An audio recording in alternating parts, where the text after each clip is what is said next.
Salam alaikum wa rahmatullah.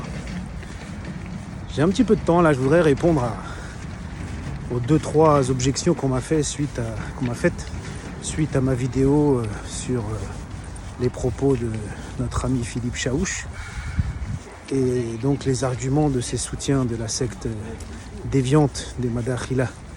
Parce que les arguments ils sont trop marrants. Je ne vais pas passer ma vie à vous répondre parce que vous ne m'intéressez pas. Mais c'est quand même trop marrant et c'est bien que les gens se rendent compte de la supercherie de ces gens qui se prétendent, autoproclament disciples des Salafus Salih alors qu'ils sont à des années-lumière des Salafus Salih. Donc les principaux arguments c'était que j'avais pris une vidéo de 2 minutes et je n'avais pas écouté le cours en entier alors que dans le cours il nuance son propos. Et le deuxième c'était, oui, alors la question qu'il a posée lui-même sur un tweet que je ne peux pas voir puisque il m'a bloqué avant même que je connaisse l'existence de sa personne. Il était déjà bloqué sur Twitter. Mais dans un tweet, il dit qu'il nous dise, ce Vincent Souleyman, si le prophète sallam avait un ami non musulman. Comme quoi la question qui tue. Alors que cette question, la question elle-même, elle montre que, je ne sais pas ce qu'il a fait à l'Azhar, mais il a dû beaucoup dormir. Parce que si cette question elle venait de quelqu'un qui n'a pas étudié, bon, je peux comprendre. Mais soi-disant venant d'un talib al-ilm, la question en elle-même, elle montre le niveau. Khair, Inch'Allah. Là, dans cette petite vidéo, je vais répondre du fait que je n'ai pris que 2 minutes de son cours sur un cours de 2 heures.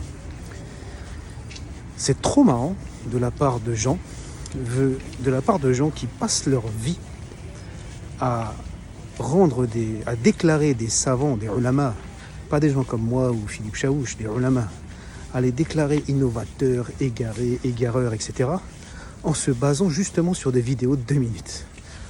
Des gens qui ont fait des livres, qui ont fait des heures de conférences et de vidéos, ils n'ont rien écouté, ils n'ont rien lu, mais une vidéo de 2 minutes, et c'est bon, ils ont fait un jugement. C'est leur spécialité. Mais moi, par contre, quand je le fais, ils me le reprochent. Et surtout, c'est leur spécialité, parce que ça, c'est un asl, c'est un fondement de la méthodologie de votre propre shir. Rabi' al-Matrali.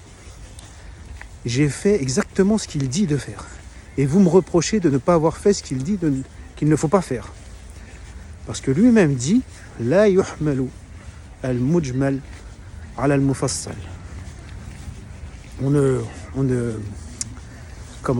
comprend pas un propos général, on ne le comprend pas à la lumière d'un propos particulier. C'est-à-dire que quand quelqu'un parle, dit un propos général, on n'a pas à aller voir ce qu'il dit comme détail sur ce sujet. Il dit que هذه القاعدة لا أصل لها.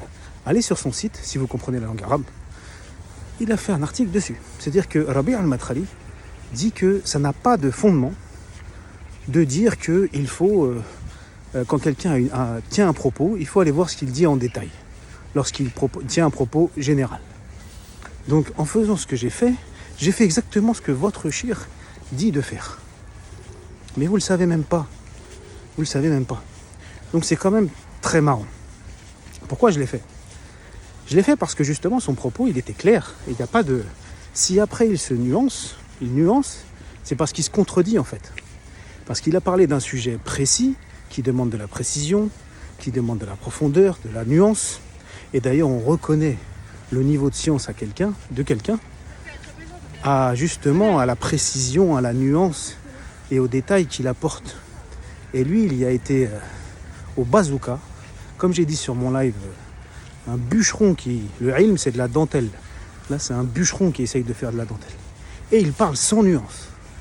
Il dit comment vous pouvez avoir de l'affection pour quelqu'un qui ne croit pas dans le message du prophète sallallahu alayhi wa sallam. Donc il pose un fondement. On ne peut pas avoir d'affection pour quelqu'un qui ne croit pas dans le message du prophète sallallahu alayhi wa sallam.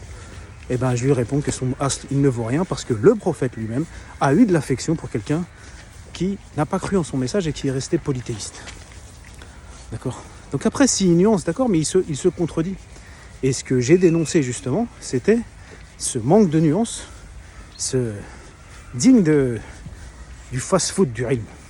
C'est du fast-food du ilm. Voilà, je vais m'arrêter là. La prochaine fois, je ferai une vidéo sur la fameuse question est-ce que le prophète sallallahu alayhi wa sallam a eu un ami mécréant ? Et donc la question qui devait me mettre KO, à laquelle je ne pourrais pas répondre.